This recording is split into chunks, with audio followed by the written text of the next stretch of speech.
Hello, everyone, and welcome to another episode of VIVE Influencers. Today, we have a very special guest, Charlie Fink, author, thought leader, and virtual world pioneer. How are you doing today? I'm great. Thanks for having me. It's a great pleasure. So why don't you tell us about yourself and your work? Sure. I am a college professor. I teach XR at Chapman University. I will use XR frequently throughout our conversation.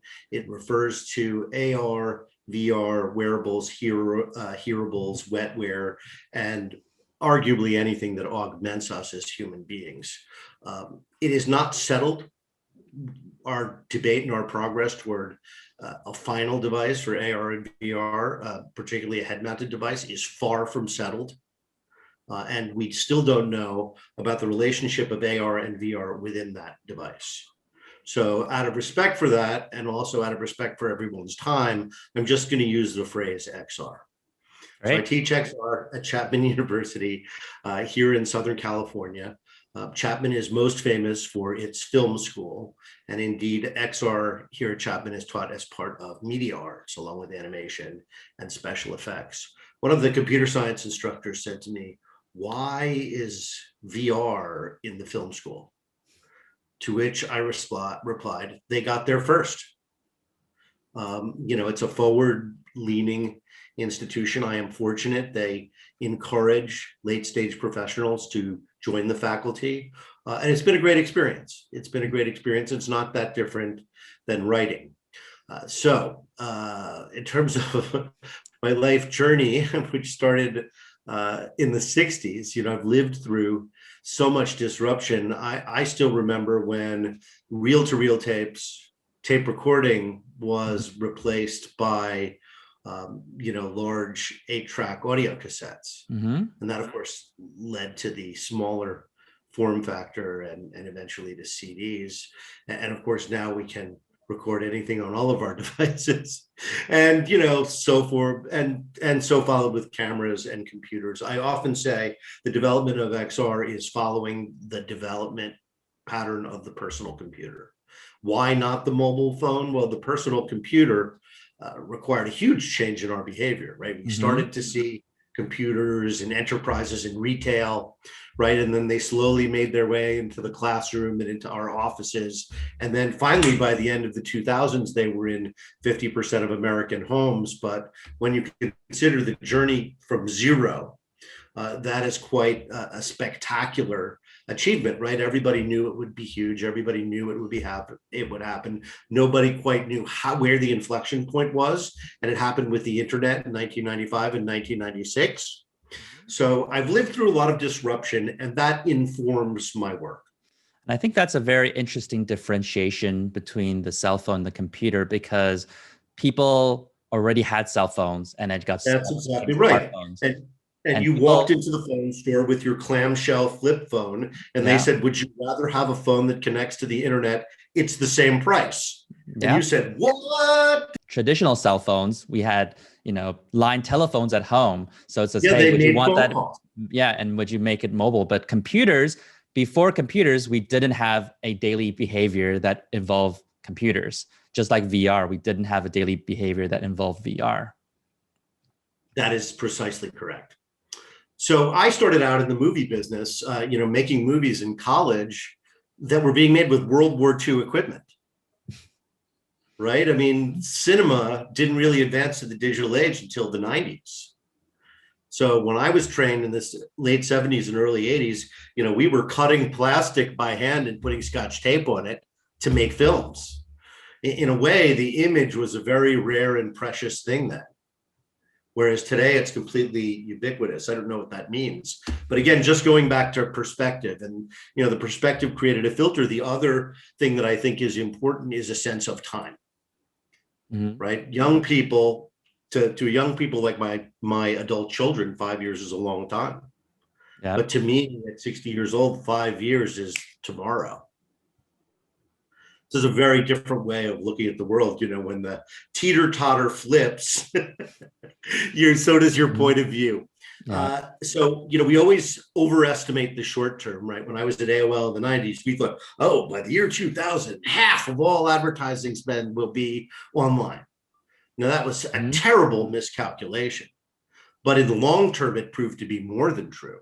And I think 80% of ad spend is now digital. So we were right, but we got the timeline completely wrong. And that's an important theme in tech, right? You have to have the timing right, which is a combination of prescience and luck. I mean, there are dozens, if not hundreds, of other important factors, but I think it's commonly agreed that timing is really the... Yeah, I had a very similar experience when I was running a e-commerce optimization startup about 2018-19. At that time, we were shocked when we saw the stats that says, 90% of all retail was still offline, because in our world, it's like, well, everyone's doing online, and it's like, wow, 90%.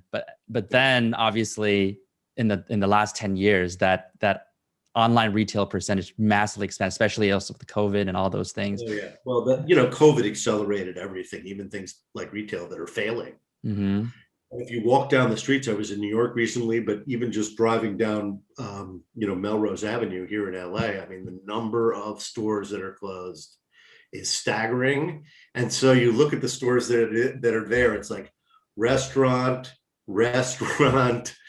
bank, massage place. I mean, it's just all services and food. Yeah. So I don't know what's going to happen to retail. I have been predicting for years that this would happen. So, but it's funny, of course, the large survive, it's the small and the marginal that can't transition because it's expensive.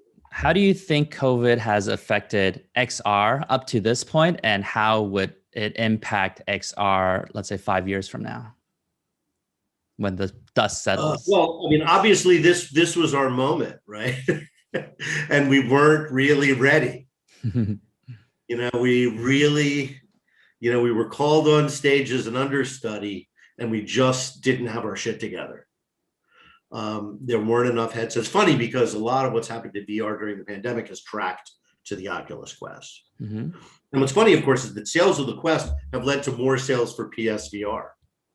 It didn't cut sales for PSVR at all, which I think is really interesting. And now we're looking at, potentially sales in excess of 15 million this year. So that all has been great for VR. I mean, the pandemic has been great for tech. Yep. And look at what's happened to tech stocks. They've all doubled. And some of the ones in our sector, like Vuzix, have gone up 4 times. So, it's been great for tech writ large. For VR, I think here's the thing about VR, right? The killer app, the essence of VR is presence. So when we told people before the pandemic, oh, well, VR gives you presence. It makes you present in another place. And people would say, but I've got an abundance of presence. I can go wherever I want. Well, here comes the pandemic, and now there's a scarcity of presence. Suddenly, VR giving you presence sounds like a great value. So I think we are no longer going to have to answer the question, isn't VR just for gamers? Now, that said, there are lots of other reasons that non-gamers and civilians, as we call them, are going to get into VR. They're going to come much later in the cycle, when it's clearer what the there is and what the benefit of changing their behavior will be. But until you get 100 million of these things out there in the young first adopterish types, you don't get those people. So I think the pandemic I'm sad to say, it's been great for VR. I think it would have been much better if VR was ready, right? And all the kids in class had a headset. I mean, imagine how different school could have been. Yep. So, but we weren't ready. I think it didn't kill us or hurt us, but it's a missed opportunity nonetheless. I think, Oculus is single-handedly saving VR. I mean, apologies to Steam and HTC, but, it's a $300, Android device that anyone can own. I mean, in a way, it's sort of like it's helping PSVR. It will probably help HTC, because I know as a consultant, I'm getting calls like, hey, the CEO came back from Christmas and he was using his kid's Oculus Quest. And he thought, you could do a lot more than just Beat Saber. And so he hits up the CMO or, the CTO, and all of a sudden they're, Charlie, can you do virtual tours? Yep. Of the gaming site. So that really picked up in January, February. Things are a little more normalized now, but they're, and I think that was related to the Quest. And of course, all those enterprise people are probably not going to be using Quests in their ultimate implementation. They're going to be using, enterprise first devices, whether it's HTC or Pico or another. Yeah, and we at HTC obviously care about the industry overall. We're one of the original VR companies to invest. I think we are still very much in the phase where more VR is better for everybody. Yeah, and I think it's great where the Quest 2, because of their business model, they're able to do a bit more subsidizing and they buy a bigger market to try it out. People who've never had the chance. They're selling them like Xbox did at the beginning at a loss, maybe a bigger loss than they even want to admit, because they want to sell. They're going to make it back on game sales, which is true because, again, the people who are buying these things tend to like games. I mean, my brother bought one and, went online and immediately spent, his first hour, $100 buying software. So, yeah. And so I think we're respecting the Quest 2's contribution to industry, and our play is saying, all right, well, and it's great for getting people to try out VR. And if you want to take it more seriously, upgrade to business related things, or go with a higher and higher resolution VR, that's where currently HTC is taking that place. The Quest environment, because it's based on Android, is sort of reduced VR. The trade-off is worth it, but you can't really do what you do with the PC, and it really isn't even close. And sometimes when I fire up my PC and go into PC VR, I'm always like, oh, whoa, because it's so much better than the Android-based XR that you get, or VR that you get out of the Quest. But I'm encouraged. We had great sales during the pandemic, along with the rest of the game and software industries. So I think, again, things that were about to happen were accelerated, both for the good and for the bad. So we'll see what happens as sort of the momentum of the reopening slows, what the new normal turns out to be. But VR is going to be a much bigger part of it than it was part of the normal a year and a half ago. Yeah. What are innovative ways your film school has been using VR or XR in general? Innovative ways. Well, I would say everything we're doing is innovative. Yeah, that's innovative to the average person who isn't sure how they can use VR. Right. I mean, what I say is, we first of all, we use a lot of building tools so that we can create worlds. We talk a lot about world building. We build things in game engines and upload them to AltSpace. AltSpace hosts them, and we can use their avatar system to navigate around in environments that we've created. We're starting to do theater in VR. I saw there was an article recently in Variety. I see that NYU, which makes sense, is doing that also. So I think theater, VR may be, the savior of live theater. Because every community has community theater, and I'm not trying to disparage that, but this kind of interactive theater where you're part of the performance is going to be a great opportunity for live performers all over the world. And it is substantial and competitive entertainment. So one of the things you can do in VR is attend a virtual production and even be part of the show. There's something called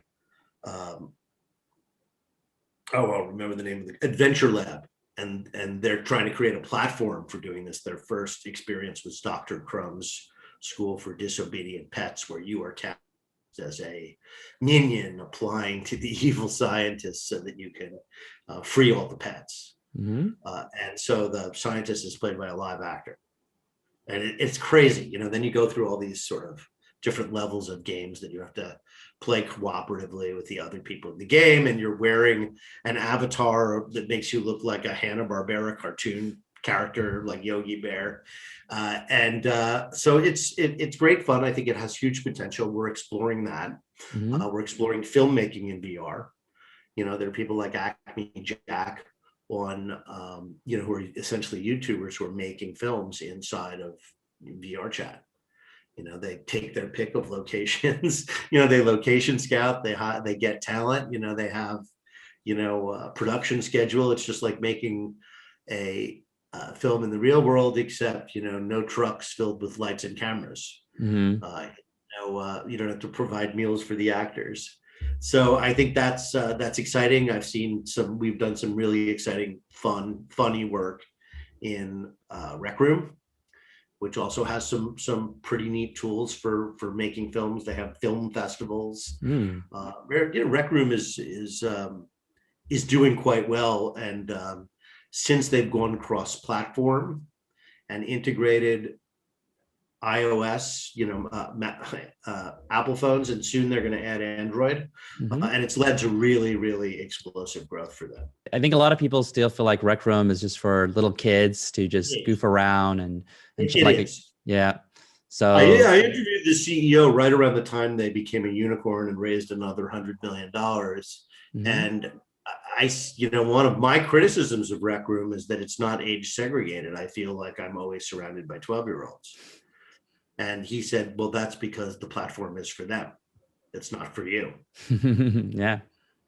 So they're leaning into that very much. They are not afraid to be the place where young people, and adolescents go. They're fine with that. They think they can build a very big business on that. Yeah. And then VR chat goes slightly older, similar, like you hang out. Yeah, and again, I think it's about avatars, right? If you like avatars, then VR chat is where you want to be. And who are their creators? They're very different than Rec Room creators, right? The creators in VR chat are, creating more sophisticated avatars. There are people selling avatars. There's a big difference between VR chat. This is the thing about PCs that I mentioned a minute ago. The VR chat for Quest is completely different than the VR chat for PC. Just the resolution is so much better. You can get so many more polygons in constructing a world, which means a much more physical, interactive, deep world. So the serious builders, they view building things in for Quest as just essentially galleries for low res avatars. Yeah, that's content there, but on the PC, there's much more to VR chat than most people even see. And both of these companies, of course, are thinking like they want to be Roblox, right? They want to have an economy. They want people to be essentially what's happening on Second Life, right? You and I have a transaction. I sell you an avatar. I buy virtual land. You build me a virtual house, and I'm going to pay you using the in-game currency. It doesn't have to. I mean, Linden dollars. Second Life has a currency which they're called Linden dollars, I recall. Definitely, it is not tied to cryptocurrency. Yeah, an in-game currency. I believe that's what Roblox has, and that's what Rec Room is implementing. They are not tied to any outside cryptocurrency. Yeah. So you can buy and sell things within the game. There is a way to withdraw Linden dollars. I'm not sure quite what the exchange rate is, but then it's a transaction with the company.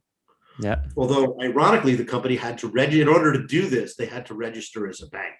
Yeah. So maybe that's something Epic is going to do in Fortnite. They keep pushing to build that into much more of a free-for-all game platform and more into a place where you can do other things. The music thing is, I think they've proven that's they and other people have proven that's going to be a big part of live content on the internet. What was the moment where you decided you should commit a big part of your career into XR? That was 1992. Wow. When I saw the BattleTech flight simulator system in Chicago. And I eventually became chief operating officer of that company.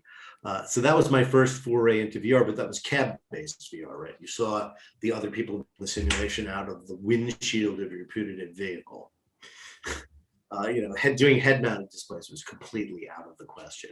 And we did network simulators to centers all over the world using something called ISDN, which was a precursor to, cable modems. So that's sort of when I got my first exposure, but then, it was kind of derailed a little bit by something called the internet. The money and the attention of the users went in that direction. It is impossible, and this is what I say about the existing location or the surviving location-based entertainment companies. The economics of location-based entertainment for VR are bad, because you have too few seats on the weekend when people are free and too many seats the rest of the time. And here's the problem. A movie theater can survive that because on the weekend they have, 12 shows that can accommodate 300 people per show. You can't do that with VR. You still only have 48 turns an hour. Yeah. So no matter how much you charge, and I think there is some price resistance around $20, $25, right? People will only do your thing once, and you can't update the movie often enough. And it's unclear that updating the movie that people even care about it. Right? They're like, well, I've done Dreamscape. I've done Hologate. I did their ride. So I think the economics for location-based are terrible, and I learned that firsthand. And the only thing that's really changed is that I think real estate is a little less expensive. And so companies that were kind of on the margin can survive a lot longer. But I don't think it changes the basic problem of math, which is a Saturday night when people are free to do your thing. You don't have enough seats. But of course, now it's going to, low cost equipment will completely change things, but it's still math. There's still a ceiling on how much you can make. But I did love my time in VR, but I, moved on to AOL. And from AOL, I did several startups. I became president of American Greetings after I sold them one of my first internet startup, which was an email play in 2000 after I left AOL. I was at AOL from 95 to 99, and then I started this company, the email marketing company called eAgent, and that was purchased by AG.com right before the crash, and kind of wiped out our plans for that business. But because of my experience at Disney, they still wanted me at the company, so it was great. I had a great 5-year run there. Loved the people. Again, I was sort of jumping from the frying pan into the fryer because, American Greetings and paper greeting cards are going the way of the Model T. And there is no saving it, right? I think there's a print at home aspect, but I don't think there's any saving the paper greeting business. They're pivoting into other things, stationery, but stationery has the same problem. You're going to have less stationery, much higher quality and higher cost stationery, but digital is the way we communicate with each other today. So anyway, I ended up, after I left American Greetings, I had my fill of corporate life, and I started to do purely creative things like producing Broadway shows. And of course, show business was always my first love. But being a theater producer sounds like a good idea, but it actually sucks. It's a terrible job. All you do is raise money and everybody hates you. So, I did some things that I cared about, but, around 2015, I was like, God, this is a sucky job. Why am I doing this job? It's not even a job that pays me anything, really. It's a job that I made up for myself. So I wanted to go back to work. But, people, I know this is going to sound crazy, but people don't want to hire 55-year-old ex-CEOs who haven't been working for the past 10 years. It's just not a good look, not a good value proposition. So I thought, like Alexander Hamilton, right, in the play Hamilton, in the middle of the second act, he is at his nadir. His son is dead. He's responsible, really. He got caught having an affair with against his better judgment, and his wife is left him, and he's sleeping in his office. And so what does he do? Right? He's out of power. He's really got nothing at this point in his life.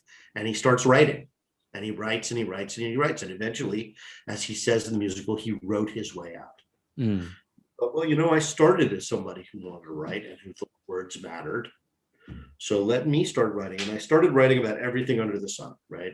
I wrote about theater. I wrote about, social media, because really that's what online greetings was social media, kind of before mobile, if you will, right? Before there was any kind of real social media site. So, I wrote about movies. I got nothing but crickets. Nobody really gave a shit what an old guy thought about any of those topics. And then I ran into an old friend of mine who said, hey, you were Mr. VR in the 90s. I mean, you were Disney's VR guy for years. I mean, don't you know what's happening with the DK1 and, HTC and Valve and all these things that are happening? I'm doing all this consulting in VR now. And I thought, oh, well, that's interesting. I did VR in the 90s. I don't think I can really just go back to doing it. That was technical. That doesn't come to me naturally. But then I thought, geez, well, what I'm doing is not working. So maybe I should write about technology. So I wrote this online article, and mind you, I really didn't know a whole lot about online writing. I was just doing it. And I wrote this like 1,500 word piece about VR. What's the state of VR? What is AR anyway? And why is that in the conversation now? And it got more views in 24 hours than everything I had written in the prior year combined. So, that kind of response, it's like dopamine, right? So you repeat it. Yep. Repeat it. And it just kept growing. And I thought, this is crazy. I have stumbled into something where my voice, where people feel like my voice is needed. That my perspective is going to help or help them or help the industry. So, really just a couple months after that, the phone rings, and it's a guy I knew who was at Louis Dvorkin, who was chief creative officer of Forbes. I didn't know he was about to leave, but he said, I've been reading your VR stuff on Medium, and I think you need to come here and write for us. And so he hired me, and, being hired by Forbes is like being hired by Disney, right? You're immediately a made guy. Yeah. Right. They don't know what a shit show it is. Right. They just want the brand. They're super nice to you because they want to be in Forbes. So, that was a great boost to me and gave me immediate legitimacy. I wanted to be relevant again. And all of a sudden I was relevant as fuck. And, so I could say VR has given me my fourth career. If my first career was movies and my second career was internet and my third career was as a producer, well, you don't really get a fourth try unless you were very, very lucky. And so I was very lucky, and I try and keep in the front of my mind, a sense of gratitude, and do everything I do from a sense of gratitude. And just try and help people tell their stories without regard to how it or if it helps me. I'm probably not as good at that as I was in 2017 and 2018, but I still do believe it is the reason that people like interacting with my work, is that there's no obvious agenda. I have a point of view, but I only write positive things. I see plenty of negative things, and we can talk about what some of those things are, but I don't write about that because what the hell? People get paid at TechCrunch and other places to talk smack when they find it. If somebody gave me some scoop about HTC, I would immediately call somebody at one of those publications or somebody at CNET, because they're real journalists. I'm a columnist. What I write is mostly opinion. I try and tell the truth, right? I do check my facts as best as I can in the context of having to produce a certain number of articles in a certain amount of time. And keep in mind, Forbes does not, my writing from Forbes represents probably 1/20th of my income, but the truth is I would write for them for free because the brand association is so important to me. Yep. Yeah. And I think that's the power of social media in terms of everyone becomes a publisher, right? You write on Medium, on your blog, and eventually, if you write something of value, people see it and they're like, hey, why don't you do more Forbes organic does not drive the readership of the articles. It's almost entirely Google and Google News. Yeah. So most of the sites I've seen is based on the SEO, the Google search results. But it's nice that the people can link to an article, even a guest post on Google Forbes. Loves Forbes. If it was just me posting on Medium, I wouldn't get anywhere. But Google loves Forbes. So pretty much if you search any topic related to VR or AR, one of the 500 stories I've written is going to pop up there. Yeah. And I think that's good advice for people just feeling, hey, they're transitioning from a job they're not passionate about, or they're figuring out what to do next. I have a very similar story. I'm known as a thought leader and pioneer in the field of gamification. And I really just started writing on my blog. In 2012, I wrote a piece called the Octalysis Framework, and that quickly got translated to 18 different languages. And the timing thing applies to writing too, right? Part of my success was I was in the right place at the right time. I didn't really do that on purpose. I was just super lucky. I think gamification was in the air. You started writing about it, and you just got that timing right. Yeah, but it's important that you got to keep trying to increase the chance of being at the right time, right? If you only do it one time and you give up, or you write a first article, then the chances of you doing the right thing at the right time is very low. I wrote probably 25 things by the time Forbes picked me up. But, that took a year. Yeah. And I do like when you talk about you're looking at some positive things and being honest, because other journalists, a lot of times, and this is just business models, right? People want to write things that attract views and add money, right? So writing things that are controversial usually generates more views. There was a funny incident where one major publisher and I was following a lot of Tesla news at the time, the same journalist on day one, he wrote a post that says why Tesla could reach $3,000 or whatever. At the time it was like $200. The next day the same guy wrote a post why Tesla could go bankrupt, in a month. God.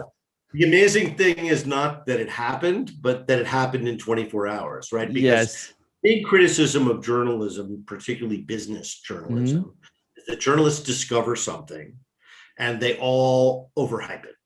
And then they all, like 3 months later, they're like, hey, what's happening with this? Somebody was overhyping that. It's not all that. Yeah. And you still see, to this day, I see knuckleheads writing stories like, will VR ever catch on? Yeah. It's like, wow, that was a chip shot. Yeah. And the thing is that the second post that says Tesla could die in a month, that one got, I think, 10 to 16 times more views than the first post. So back to your dopamine point, right? It motivates everyone to write this type of, this company could die. VR could be a failure tomorrow. And so people tend to be motivated, incentivized to write controversial posts and bash something, because just writing something's pleasant isn't very interesting, doesn't attract as many people, right? But, I will say, I live in a VR bubble, community bubble. So I don't see a lot of the negative stuff. I just see things from people who are also generally interested in the science and the development of the technology and the development of the business. And there really is no positive or negative to that. It's just, the facts about what things are happening and, how we can probably make predictions from today. And as I said, I make predictions. Ted Shilowitz, who is also my partner in my podcast, which comes out every Friday morning, which is based on my This Week in XR column. Ted says his title is Futurist at Viacom, but he is really a pastist. And I think that's true. All futurists are historians. Yeah. Humans and technology repeats itself, over and over. There's no question that we are headed toward invisible, ubiquitous, latency-free computing. But I have no clue what the timing is on that, right? There is no doubt that wearable head-mounted displays are going to be a big part of our lives 20 years from now. It could be 5 years from now. So it's, timing, and I consider myself one of the foremost experts on the topic. I think we're looking at, as always, a series of interim steps that will lead to a final form factor. So, I think, again, in the near term, not a lot's going to change in the next few years. But if we could jump from here to 2040, I think we would see a completely different world. Yeah. Where do you think we are in relationship to Metaverse becoming a more concrete reality? Well, let's first define a Metaverse.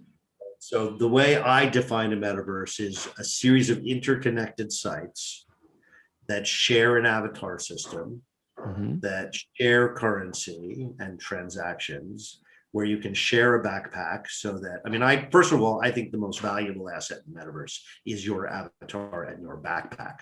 Now, the backpack is just a concept, but probably invisible. But in there, you have your wardrobe with all your costumes, and you've got, your digital currency. You probably things you've accumulated by going around the Metaverse. Some kind of connection to your mobile phone, since it's really weird to be in VR for extended periods of time, kind of cut off from the real world. And there isn't any reason for that.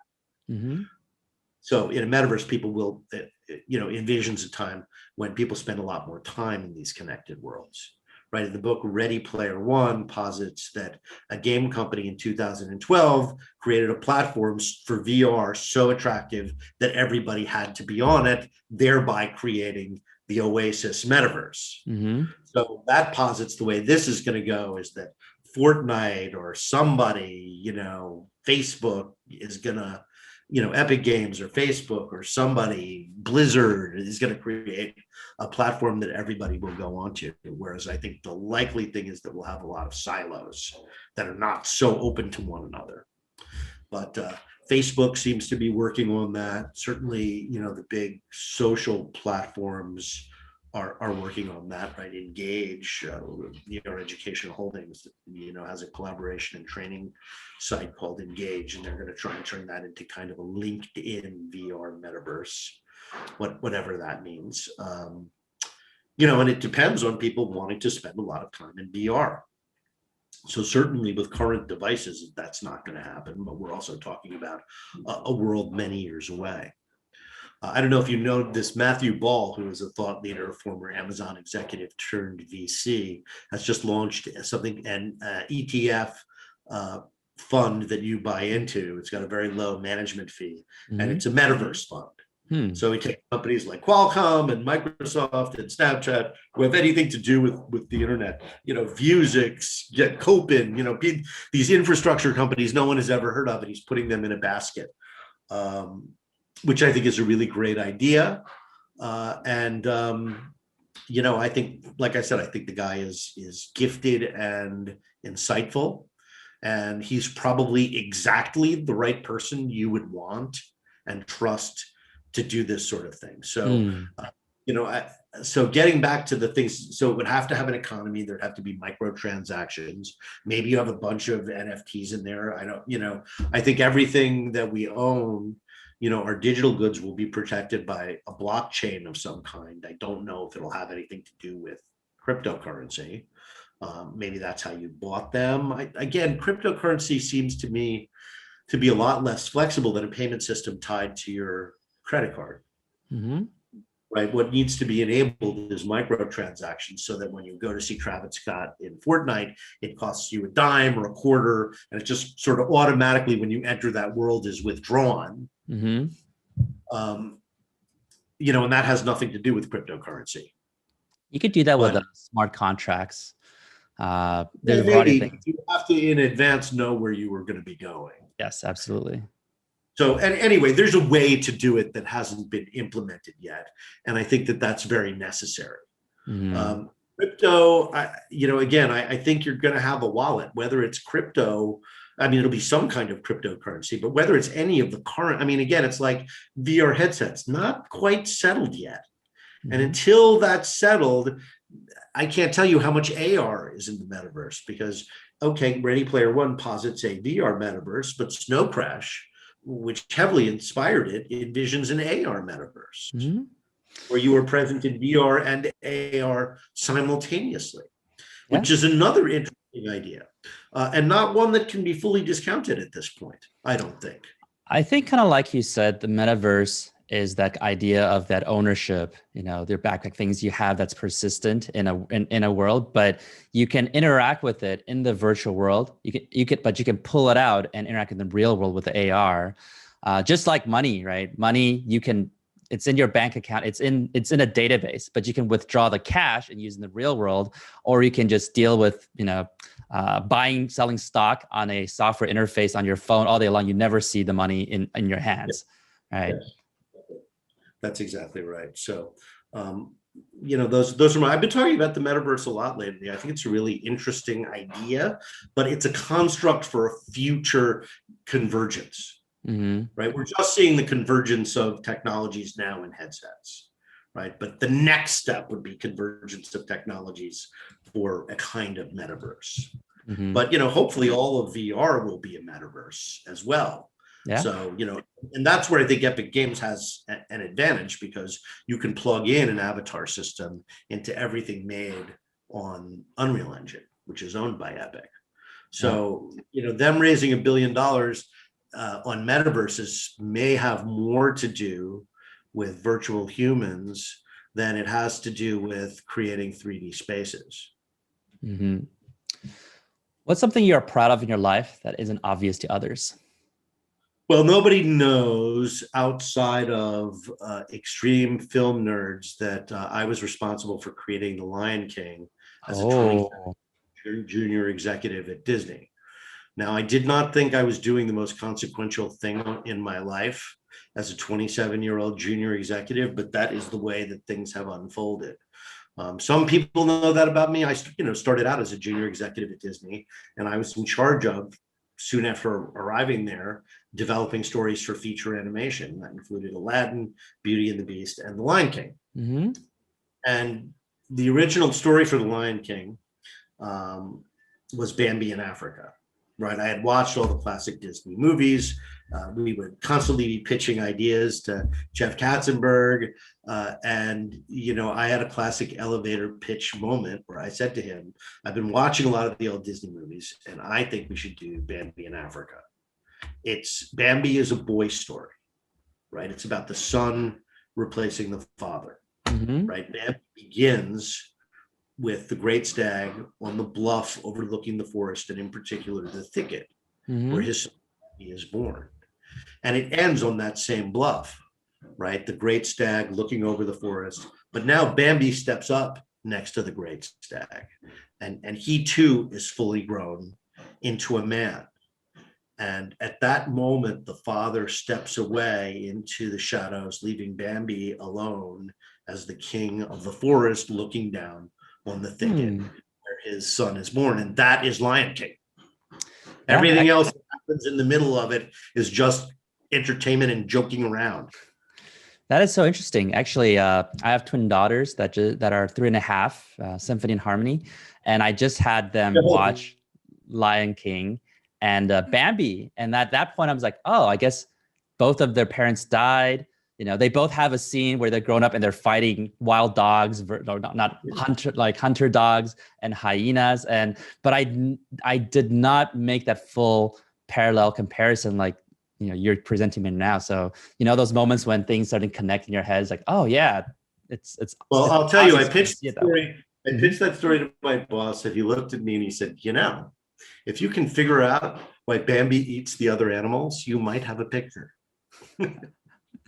Yeah, the insect stuff was a turn in terms of how Simba can make friends with the other, the replacement of the rabbit.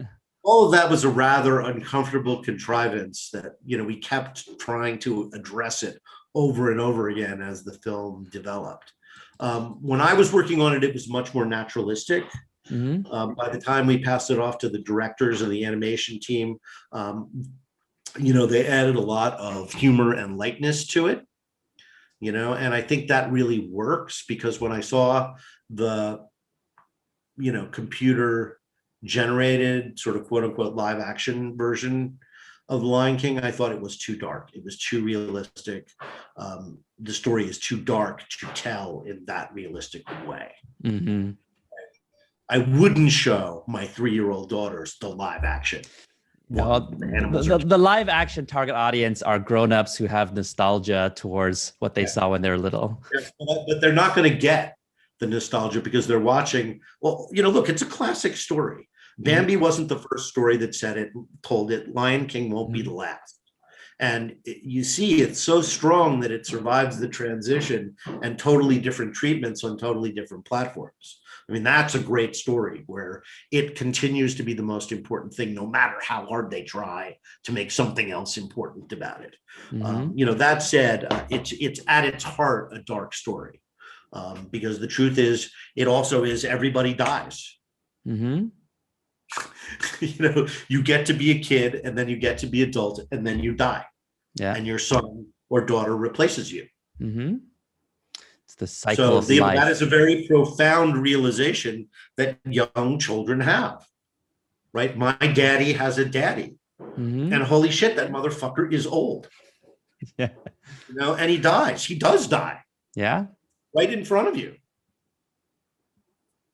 So it's a very profound story that explains life. So anyway, that's something that nobody knows about me. The other thing that most people don't know is that I ran one of the first, virtual reality companies that was pitched to the public in the early 90s or to mid 90s. So it was great fun. I worked with Jordan Weissman, who's, was one of the original creative directors at Xbox. A guy who created BattleTech and a bunch of other intellectual property, and is still working. I mean, he is the most creative, most, just a profoundly great generational storyteller. With Spielberg and everybody wants to work with him in game design. So it's great to be Jordan, but, it was inspiring to be at his side as a lieutenant running that company. And of course, I learned an awful lot about business.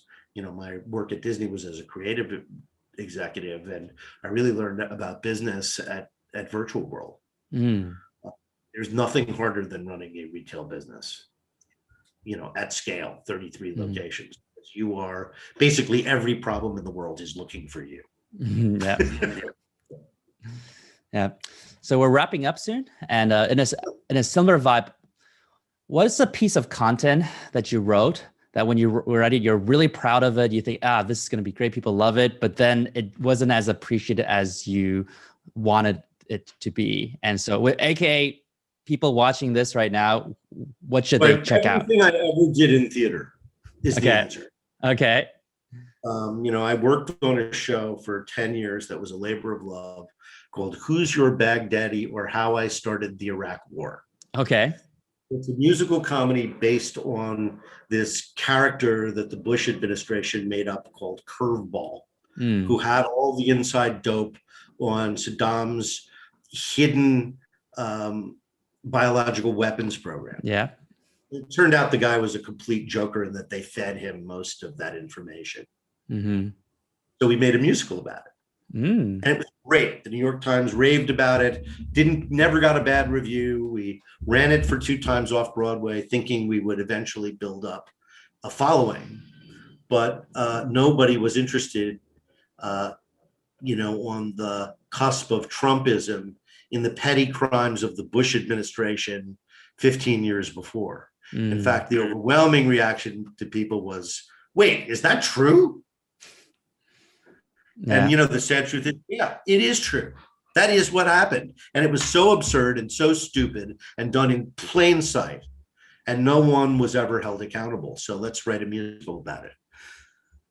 I think one of the gravest mistakes Obama made, he didn't want to waste his political capital arguing with Republicans, but he should have had a truth commission about the start of the Iraq War. And it's what the Democrats are doing now about the January 6th insurrection. I don't want to get too political about it, but that show flopped. And I think that was my, best work. All right. And is there a place that people can find that right now? On Broadway.com, there is a version of the show that was done during the pandemic in Australia. So instead of all characters, because the show takes place in in a support group for people who were guilty about starting the Iraq War. And so all those people end up being the characters in the musical. So a theater company in Australia decided, oh, let's do that, but everybody in the everybody in the therapy group or the support group is in Zoom. And they did a brilliant job of it, and it was recorded, of course, because it was Zoom. And it's now on Broadway.com, and it's like $15 to see it, and it's brilliant and it's awesome, and maybe it'll get rediscovered someday. But that is part of the reason that I just said I just can't keep doing this in theater. It is too hard. No one is really interested. The only place you can really do it is New York, if you want your show to have any kind of future. But people were not interested in this subject and interested in this show, and that was deeply disappointing to me. But it's not for lack of trying. I mean, sometimes when a problem resists every attempt to solve it, it's not a problem, it's reality. So anyway, that was, in terms of success and failure, I feel like that was a failure. I mean, if you set other standards, it was a huge success artistically, but commercially, there just wasn't an audience for it. And in fact, in Hollywood, everything they've ever done about the Iraq War or the Afghanistan War has failed miserably, including The Hurt Locker, which is widely regarded as a business failure. Yeah, I mean, there are things in life we do for business success, financial success, but there are things in life we do it because it's meaningful to us, we believe in it, and we enjoy doing it, right? And sometimes it's best when these things are together on the same project. But some people write just to do link baits and whatnot, and some people write because they believe in it. But my writing for Forbes led to me writing 3 books, and I think the books have been well appreciated and received by the community, and they all made money. Which is great. And I'm not sure I'm ready to write another one, although I probably eventually will. The Metaverse book that I wrote in 2017 was actually published on January 1st, 2018. It's not out of date. I mean, everything in the book is true, but there's so much new information, that you'd rather have it talking about new information than what now seems kind of like old information, and use cases that were super relevant in 2017 are kind of yawners now. But like you said, 5 years to you especially feels like just a split moment, and it's like, oh, now I have to write a new book already, because things move so quickly. Well, everybody told me that was going to happen, and everybody was right. There was a timing window for that book to get in there.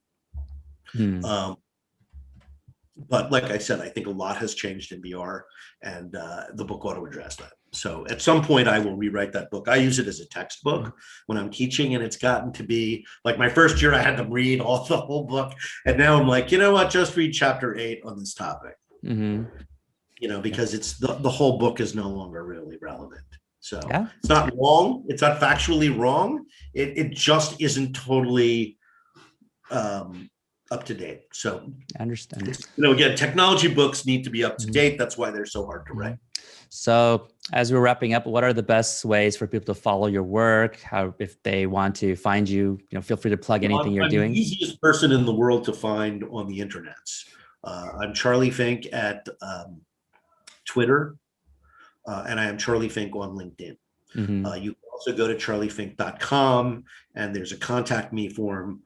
I have a YouTube channel, and I have a podcast on Friday mornings, which is based on my Friday column in Forbes called This Week in XR. There is so much news about this technology that we try and sum it up every week as a way of keeping track of what's going on in the whole industry.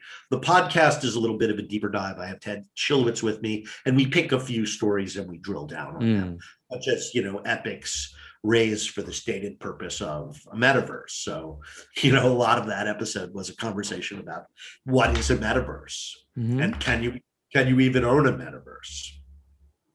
Can one company really own it? Most likely it'll be siloized. So let's hope there's some way to agree on a common avatar system and make it a metaverse that way. So people still get to have their silos, but we can still travel from place to place with relative ease. I would say the other thing about VR I wanted to say that I didn't say before is, everything we're doing is based on an imitation of the physical world. And I don't think it should really be that way, right? We don't have gravity, we have magic, right? People want to walk and have locomotion. It's like, why? You can fly. Why do you want to walk there? So I just feel like, again, a lot of stuff is not settled yet, right? The more you use VR, the more you appreciate teleportation over quote unquote walking. Yeah. Also, it doesn't help that walking makes you sick. But I still think that it's the wrong paradigm. But every medium kind of takes the mistake of the previous medium before they discover what works, what is native to the platform. So you had, radio, imitating theater, and television imitating radio, and the internet imitating magazines and newspapers. Yeah. So, because the medium has not yet reached a state where people understand what is native to it, right? It took them 15 years of movie making to discover the shot. Yeah. And I think it's consumer and business alike. The businesses, they don't want to take all the risks on innovation. They want to say, let's take what it's already proven, but in a new medium, right? And if someone says, like, let's do everything different, usually somewhere in the decision chain, people feel uncomfortable and they shut it down. I mean, it's slowly starting to filter down into manufacturing engineers. They're the guys who really figure out how somebody on a shop floor will make and assemble something. So when they start to embrace the technology for building new things, I think that's where we're going to see it. It's hard to force it into the process after it's been well established. It's also very disruptive to do that. In that case, I think the businesses that are big enough to divine and research bottom-up innovation, right? So you talk to a guy who does wiring on a jet and say, what is the hard part? Where are the mistakes? What is slow? What is frustrating?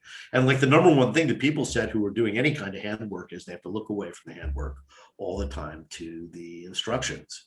So, I mean, a very simple AR application is Monocular micro display, which is a little tiny TV that you never look at while it's hanging there. Your hands are free, and it's showing you wiring diagrams and other stuff. So, that's a very simple implementation. It's easy for the workers to use. Often it's attached to a hard hat. So again, I think it's an example like those early digital cash registers of technology kind of slowly insinuating itself, right? Because there's not one moment where everybody uses AR or VR, but there is a moment eventually where it's just going to be expected. Oh, I'm at training for a new job. Oh, look, here's the VR component. Yep, makes a lot of sense. But again, we're far from normal. We are at the beginning of the beginning. I like to say, and this is a good thing to end with, I was here at the beginning and it is still the beginning. Oh yeah. Anyway, thank you so much for your time. Really enjoyed the conversation. I learned a lot, and I really look forward to seeing the great pieces of thought, leadership, and insight that you're gonna write about in the future. Well, HTC has been a great supporter of mine. I deeply appreciate it, and am very much wishing the company huge success. Particularly in its focus today on supporting businesses. Anyway, great to see you, and thanks again for asking me to do this. Thank you. We really appreciate it, and your nice comments. Have a great day. Bye-bye.